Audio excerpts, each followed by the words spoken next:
Hi, this is some thematic codes and conventions of documentaries that I have been researching for the past few weeks. Under this sort of category, I'd be talking about connotations, the general tone and atmosphere of documentary, and yeah, also perhaps the subject as well. So, obviously the subject of the documentary, it varies really, but a lot of the time it is on things that would generally interest a wide range of people. It's because if it only appeals to sort of a small group of people, then obviously you're not going to get perhaps that many viewers, and when you're making something at great cost, you want as many people to watch it as possible. Obviously historical documentaries are going to get a lot of people who want to watch them, as they're events that perhaps have impacted lives. For example, documentaries that I watched on generally world history that will no doubt appeal to everyone, and it also you get the impression that it could be a series, and also one on the Black Death, which also that is a very notable landmark in history and something that many people undoubtedly be interested in. Sporting ones that I sort of looked at as well are generally of interest. For example, Usain Bolt, world champion. Everyone has probably heard of him through some way or another. So again, it's really making the most of the subject, making sure that you can attract as many people as possible. And if you pick perhaps a slightly niche subject, then perhaps find ways to expand it. For example, maybe I'm trying to think of an example I watched. Perhaps, for example, of like a football's greatest documentary. They've run it as part of a series, and some of the players that they did it on, perhaps maybe not as well known to some people, but they've tied it in with this series, and obviously if they put someone that's well known first, then people may think if the first one's good, why not, I'll watch the second one. And so if you tie it into something that people are perhaps more emotionally attached to, then it could work as a good selling point. Connotations of the documentaries as well.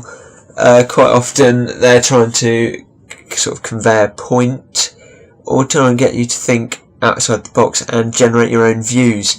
For example, in like the Waterworld's documentary, and I think the World History documentary as well, it asks quite a few rhetorical questions to try and provoke a reaction, and generally the atmosphere throughout the documentaries is one of it's quizzical, and also perhaps in some cases it's quite tense, like an over dramatic, particularly in the historical documentaries where they build up an event, like for example Black Death, that obviously a very well known natural killer, and obviously they build it up, and generally there's a great atmosphere of tension and suspense, and also a sense of enigma. People don't know what's going to happen, people don't know where it's going, so they feel inclined to watch on, which generally that's very good for documentaries, as it means it's served its purpose.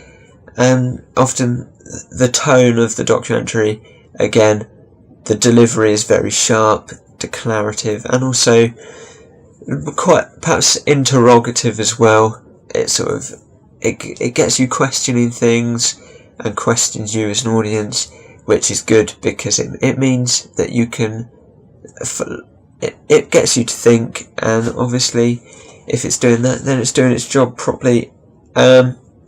Also referring to atmosphere again, in things like sports documentaries, they try and build a sense of amazement, perhaps shock.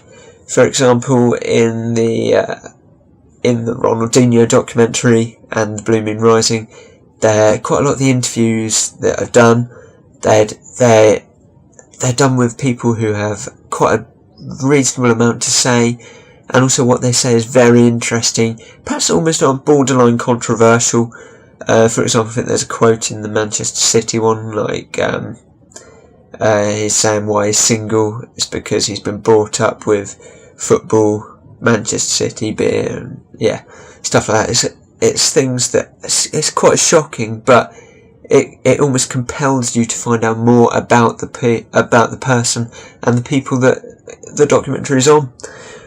So yeah, again, that's another interesting technique to use to get people interested in these documentaries, and undoubtedly these kind of things, they help, and I think that is generally why you find these codes and conventions across documentaries.